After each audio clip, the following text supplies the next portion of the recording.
You're listening to the Hidden Killers podcast with Tony Bruschi, featuring attorney, guest, and former felony prosecutor Eric Faddis. We have had our minds blown in the last couple of weeks regarding this case and potential jury tampering and the allegations against the clerk of courts.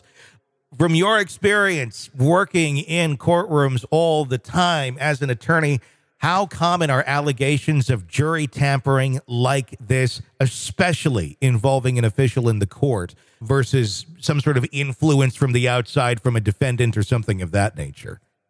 Yeah, this one is a little bit peculiar in the sense you just mentioned. Juror misconduct appeals are somewhat commonplace, but here we've got an allegation that the clerk of court is actively influencing the jury to convict this man. And, say what you want about Alex Murdaugh and whether you think he's guilty or not, he deserves a fair trial. Mm-hmm. And if, in fact, the clerk was doing that, I'm telling you, that could be a meritorious ground to overturn these convictions of Alex Murdaugh killing his wife and son. And that would be a monumental development in that case. Now, when you say overturn, does that mean it would go to a new trial, or could it be, we're overturning this verdict? In most instances, especially with this type of juror tampering alleged, it would almost always go to a new trial. Okay. Hardly ever would an appellate court say there was, what's called structural error or something that was just so grievous that they must dismiss the case. There's no chance they're doing that. We might have this whole show to watch again on the media if we have to do this trial over. And it would be a shame. And I can tell you, I used to be a clerk for a judge here in Colorado, and you'd be surprised what goes on back in those chambers that the public is not always privy to. Obviously, I don't want to say anything to get anyone in trouble, but can you give us some idea of what you're referring to, what the public would be surprised by? Just to be clear, these are not examples where I believe the court did anything wrong or anything like that. Okay. But people are humans back there, man. Yeah. And, court clerks talk to one another. They say, oh, gosh, you got to come see this trial. Yeah. This defendant's lying his face off, or, this victim is making it up or whatever. And, those conversations happen. And the question in some of these critical cases is, does any of that going on affect the trial in a way that makes it so the defendant doesn't have a fair trial? That's what Alex Murdaugh's team is arguing here, that it impacted the case so severely that he has to have a new trial. Now, I haven't seen anything that egregious when I was working, but sure. There are some statements that raised some eyebrows, and I said, I don't know if you should be saying that. Yeah. I mean, out loud is the biggest thing, because it's one thing I would understand if the clerk is saying it to another official that's not a jury member, someone who is working within that office structure and its office conversation, but has nothing to do with influencing a jury. That seems to be what one would expect to have happen in any sort of situation.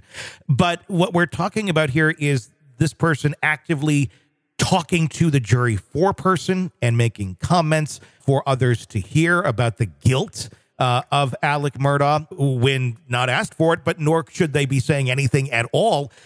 Does something like this just happen in a vacuum? Do you think this is just one person who's a little bit too vocal than others? We all know people that are like that.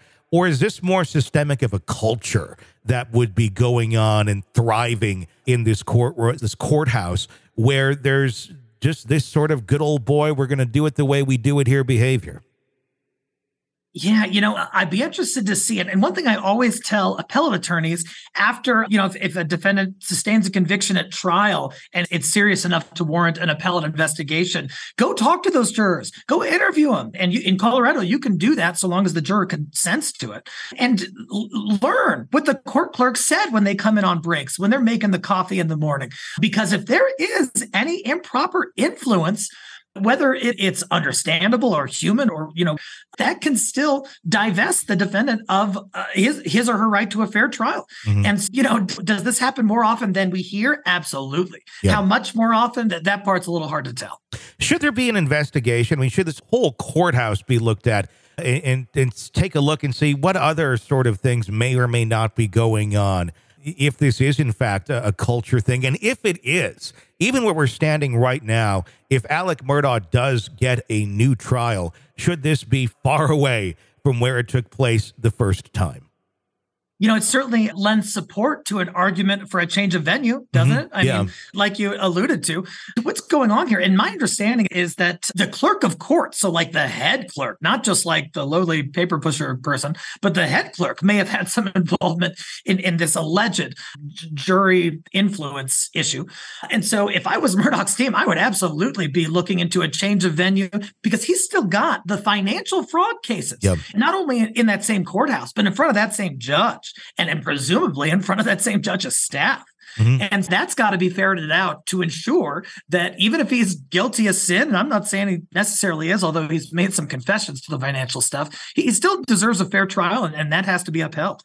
This is just pure speculation, but how likely is it that Rebecca Hill was acting with no repercussions and that others had no idea that she was displaying this sort of behavior to a jury, meaning to other staff members, meaning even to the judge himself?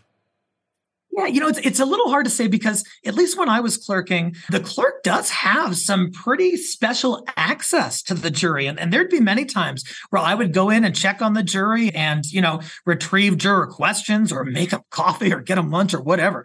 And the judge wasn't always privy to those interactions. And so I just have nothing to suggest that the judge actually knew about it. And just based on my own experience, I'm wondering if that clerk kind of acted alone. Now, did the clerk share those sentiments with her coworkers? If it's true what she did, probably, or at least it's reasonable to think she may have. So I think we might find out more about just who knew what on this issue.